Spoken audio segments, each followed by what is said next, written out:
সরকারের তরফে সর্বদলীয় বৈঠক ডাকা হবে বৃহস্পতিবার, অর্থাৎ সমস্ত দলের নেতাদের সঙ্গে এবার কথা বলবে এবং সেই বৈঠকের সভাপতিত্ব করবেন রাজনাথ সিং। যা আমরা খবর পাচ্ছি, আপনাদের জানিয়ে রাখছি, পালগাঁও যে হামলা হয়েছে, সন্ত্রাসী হামলা, তারপরেই কিন্তু এবার সর্বদলীয় বৈঠকের ডাক দিয়েছে সরকার। সর্বদলীয় বৈঠকের সিদ্ধান্ত নেওয়া হয়েছে, বৃহস্পতিবার সর্বদলীয় বৈঠক করবে ভারত সরকারের তরফে। সেই সর্বদলীয় বৈঠকে সভাপতিত্ব করতে পারেন মন্ত্রী রাজনাথ সিং এবং সরকারের পক্ষ থেকে সর্বদলীয় বৈঠকে ব্রিফ করবেন স্বরাষ্ট্রমন্ত্রী অমিত শাহ, পররাষ্ট্রমন্ত্রী এস জয়শঙ্কর। সূত্রের খবর, স্বরাষ্ট্রমন্ত্রী অমিত শাহ ও রাজনাথ সিং এ বিষয়ে বিভিন্ন দলের নেতাদের সঙ্গে কথা বলবেন।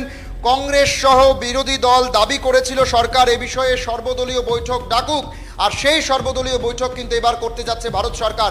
ভারত সরকারের তরফে আগামীকাল অর্থাৎ বৃহস্পতিবার কিন্তু সর্বদলীয় বৈঠকে ডাক দেওয়া হয়েছে। আগামীকালই সে বৈঠক হবে, রাজনাথ সিংয়ের নেতৃত্বে সেই বৈঠক হবে।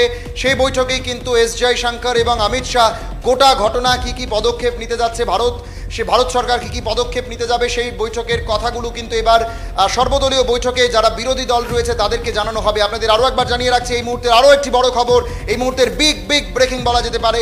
সর্বদলীয় বৈঠক হচ্ছে আগামীকাল বৃহস্পতিবার, সেই সর্বদলীয় বৈঠকে ডাক দিয়েছে ভারত সরকার এবং সেই সর্বদলীয় বৈঠক করার কথা কিন্তু জানিয়েছিল কংগ্রেস সহ অন্যান্য বিরোধী দলগুলো।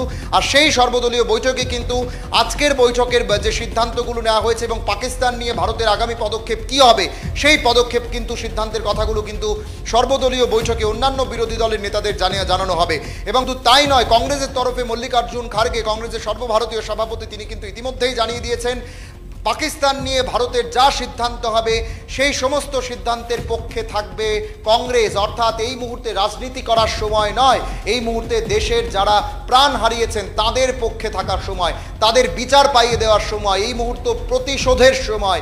গোটা দেশবাসী চাইছে প্রতিশোধ হোক, বড় আকারে এই প্রতিশোধ নেওয়া হোক। পাকিস্তান যেভাবে বারবার নিজেদের একেবারে খেলা দেখাচ্ছে, এবার ভারত তাদেরকে যোগ্য জবাব দিয়ে খেলা দেখাক। যেভাবে পাকিস্তানের মধ্যে একটা এখন আতঙ্ক তৈরি হয়ে গেছে যে ভারত কি করতে যাচ্ছে, পাকিস্তানের মধ্যে ইতিমধ্যে বিদ্যুৎ বন্ধ করে দেওয়া হয়েছে, পাকিস্তানের সীমান্ত এলাকায় হাই অ্যালার্ট জারি করে তারা এখন নজর রাখছে ভারতের দিকে। পাকিস্তানের সমস্ত জায়গায় কিন্তু সেনাবাহিনী ঘুরছে, ভারতের আতঙ্কে এখন পাকিস্তান জবুথবু হয়ে গেছে। ইতিমধ্যেই ভারত তার অ্যাকশন শুরু করে দিয়েছে, ভারত ইতিমধ্যেই ইসলামাবাদ থেকে সমস্ত ডিপ্লোম্যাটসদের চলে আসার কথা বলেছে।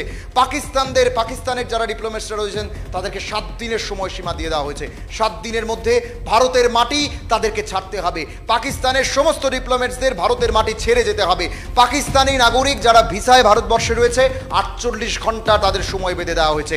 48 ঘন্টার মধ্যে তাদের ভারতের মাটি ছাড়তে হবে। ভারত কিন্তু এবার অ্যাকশনে চলে এসেছে। সিন্ধু জল চুক্তি বন্ধ করে দেওয়া হয়েছে, ওয়াগা বর্ডার বন্ধ করে দেওয়া হয়েছে, সমস্ত বড় বড় বর্ডার পাকিস্তানের সঙ্গে রয়েছে সেগুলোকে পার্মানেন্টলি ক্লোজ করে দেওয়া হয়েছে। হাই অ্যালার্ট জারি করে দেওয়া হয়েছে পাকিস্তানের সঙ্গে সমস্ত বর্ডারগুলোতে।